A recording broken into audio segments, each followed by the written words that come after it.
आइए देखते हैं देश की सबसे बड़ी अर्थव्यवस्था से जुड़ी ताजा अपडेट्स हमारे एक्सक्लूसिव सेगमेंट महाराष्ट्र 360 में। महाराष्ट्र में स्थानीय निकाय चुनावों के पहले चरण के लिए पूरी तैयारी हो चुकी है। इस बार मतदान ईवीएम से होगा और सभी चुनावी क्षेत्रों में आचार संहिता लागू कर दी गई है। माना जा रहा है कि इन चुनावों के नतीजे आगे होने वाले जिला परिषद, नगर निगम और अन्य निकाय चुनावों का रुख तय करेंगे। महाराष्ट्र में स्थानीय निकाय चुनावों के पहले चरण का मतदान 2 दिसंबर को होगा, जबकि नतीजे 3 दिसंबर को घोषित किए जाएंगे। इस चरण में 246 नगर परिषदें और 42 नगर पंचायतें शामिल हैं, जहां करीब 1.7 करोड़ मतदाता 13,355 मतदान केंद्रों पर वोट डालेंगे। महाराष्ट्र राज्य चुनाव आयोग ने स्थानीय निकाय चुनावों में राजनीतिक दलों के लिए स्टार प्रचारकों की संख्या 20 से बढ़ाकर 40 कर दी है। ये फैसला 14 अक्टूबर को चुनाव आयोग कार्यालय में हुई बैठक के दौरान राजनीतिक दलों की मांग पर लिया गया। माना जा रहा है कि इस कदम से खासकर मुंबई, पुणे और नागपुर जैसे शहरों में चुनावी मुकाबला और दिलचस्प होगा, जहां स्टार प्रचारकों का असर सीधे वोटों पर दिख सकता है।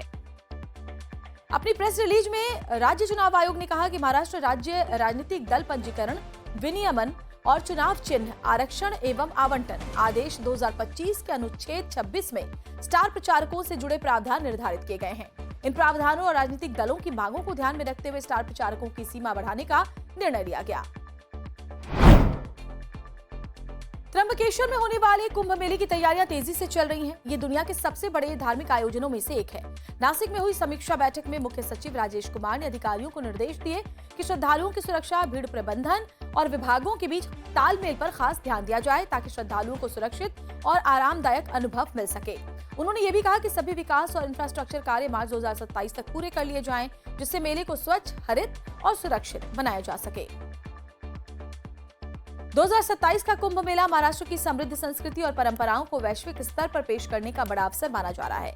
अधिकारियों को निर्देश दिए गए हैं कि भीड़ प्रबंधन की बेहतर योजना बनाई जाए, डिजिटल माध्यमों से जानकारी साझा की जाए और तीर्थ स्थलों तक पहुंच आसान बनाई जाए। मुख्य सचिव ने कहा कि पूरा आयोजन स्वच्छ, सुंदर, हरित और पर्यावरण के अनुकूल होना चाहिए। त्र्यंबकेश्वर में होने वाले आगामी कुंभ मेले के दौरान सुरक्षा और भीड़ प्रबंधन प्रशासन की मुख्य प्राथमिकता है। महाराष्ट्र के मुख्य सचिव राजेश कुमार ने यहां पहुंचकर चल रहे विकास कार्यों और तैयारियों की समीक्षा की। नासिक जिले के 2 दिवसीय दौरे के दौरान उन्होंने मंदिर परिसर, कंट्रोल रूम और कुशावर्त क्षेत्र का निरीक्षण किया। मुख्य सचिव ने अधिकारियों को निर्देश दिए कि श्रद्धालुओं के लिए सभी जरूरी सुविधाएं उपलब्ध करवाई जाएं, प्रवेश और निकास के लिए अलग मार्ग बनाए जाएं और भीड़भाड़ से बचने के लिए बेहतर योजना बनाई जाए। उन्होंने कुंभ से जुड़े सभी इंफ्रास्ट्रक्चर कार्यों को समय पर पूरा करने पर जोर दिया, जिसमें सड़क, पार्किंग जोन और नदी घाटों को मजबूत करने का काम शामिल है।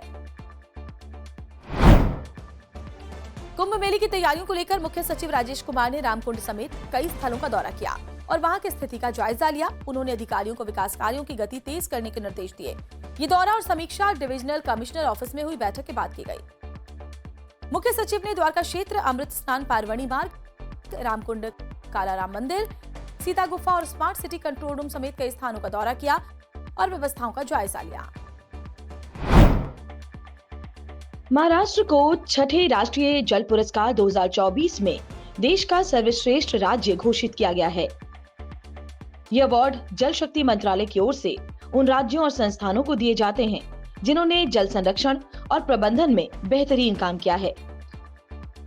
इस बार गुजरात दूसरे और हरियाणा तीसरे स्थान पर रहे हैं।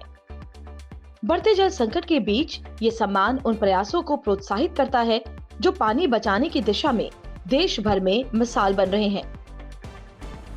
अवार्ड सेरेमनी 18 नवंबर को दिल्ली के विज्ञान भवन में होगी, जहां राष्ट्रपति द्रौपदी मुर्मू मुख्य अतिथि के रूप में मौजूद रहेंगी।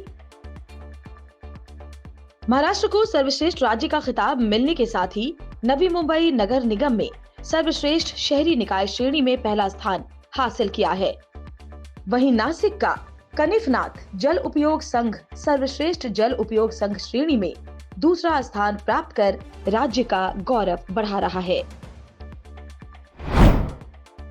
तो ये थे इस हफ्ते के सभी खास और बड़े अपडेट्स महाराष्ट्र 360 में। अगले हफ्ते फिर मुलाकात होगी, तब तक अपना ख्याल रखें।